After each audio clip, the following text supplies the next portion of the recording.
महर्षि, आपके वचनों को सुनकर भक्ति मार्ग पर चलने का प्रयास कर रहा हूँ। आपके श्रीमुख से सुना है कि एक ऐसी अवस्था आती है जिसे प्राप्त करने के बाद फिर कुछ पाने की इच्छा नहीं रह जाती, कुछ जानना बाकी नहीं रह जाता।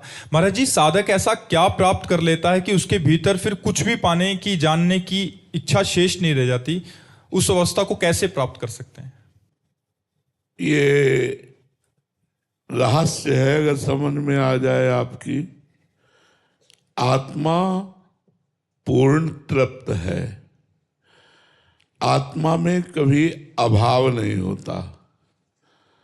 आत्मा पूर्ण काम है, आत्मा आनंद स्वरूप है, आत्मा प्रेम स्वरूप है, आत्मा चिदानंदमय है और वो मैं हूं। शरीर अपूर्ण है, अतृप्त है, सकाम है, नाशवान है, दुखमय है, परिवर्तनशील है, व्याधियों से युक्त है। तो जब हम शरीर में मैं बुद्धि कर लेते हैं तो हमारे कामनाएं प्रकट हो जाती हैं, हमारी चिंताएं प्रकट हो जाती हैं, हमारे दुख प्रकट हो जाता है, विशेष विशेष प्रकार की वासनाएं प्रकट हो जाती हैं। वही मैं अज्ञान के द्वारा निवृत्त होकर जो आत्मस्वरूप में स्थित हो जाता है, तो वही आत्मा हमारी भगवान है।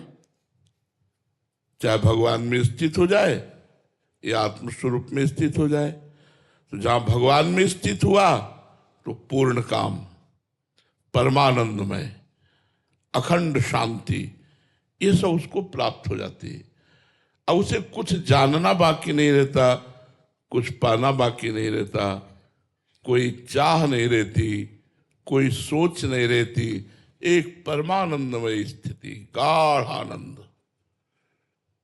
जैसे सुषुप्ति में कोई कामना, कोई स्फुरणा, कोई वासना कुछ नहीं रहती, लेकिन वो घोर तमोगुणी है।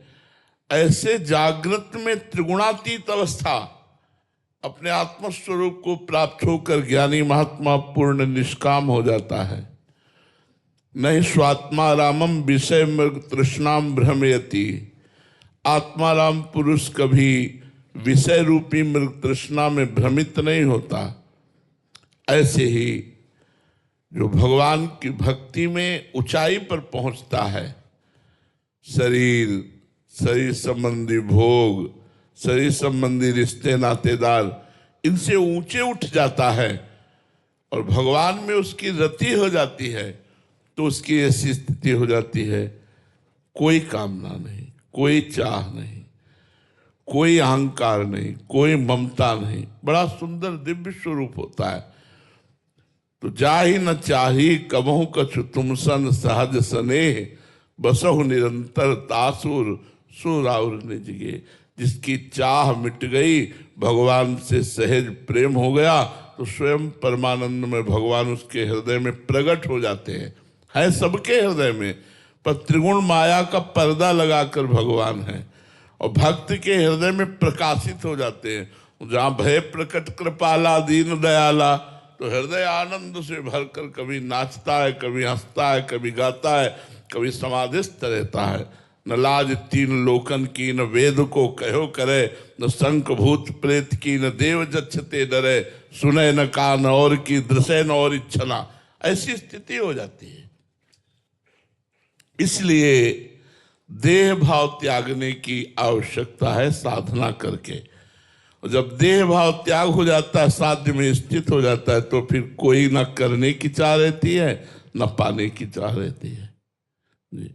लवीना जी, इंदौर से। राधे राधे महाराज जी। महाराज जी, मैं एक प्रारंभिक साधक हूँ। साधना शुरू करने के बाद से कंचन और कीर्ति खूब मिल रही है। वो चाही अनचाही मनोकामना भी पूर्ण हो रही है। डर लग रहा है कि संसारिकता में उलझ ना जाऊं, अपनी साधना को और परिपक्व। हाँ, ये बात जरूर सावधानी रखनी चाहिए कि जब अनुकूलता मिले तो डर जाना चाहिए, कहीं मैं अनुकूलता में फंस न जाऊं। ये भजन का फल नहीं है, ये तुम्हारे पूर्व के पुण्य हैं। अभी जो तत्काल कामना पूर्ण हो रही है, जो आपको चाहिए कंचन कीर्ति आदि, वो प्राप्त हो रहा है, तो ये भजन का फल नहीं है। अभी ये भजन का फल आगे मिलेगा, ये आपके पुण्य का फल है। नहीं तो एक से एक बड़े भजनानंदी है, पूरा जीवन दुख में जा रहा है।